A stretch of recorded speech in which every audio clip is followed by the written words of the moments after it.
आ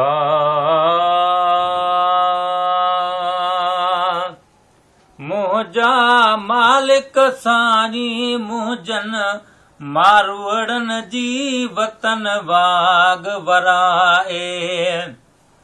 है मुंहिंजा मालिक साईं मुंहिंजन मारवड़न जी वतन वाग वराए। है वतन वाग वराए।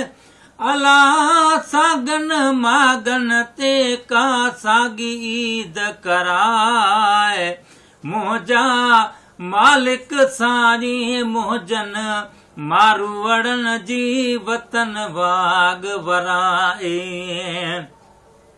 है आलम सारे जा धणी वो साईं आलम सारे जा धणी ओ सदके सदन खणी ला मुंहिंजी दुआ बि अघारे सागी ईद करारे। है मुंहिंजा मालिक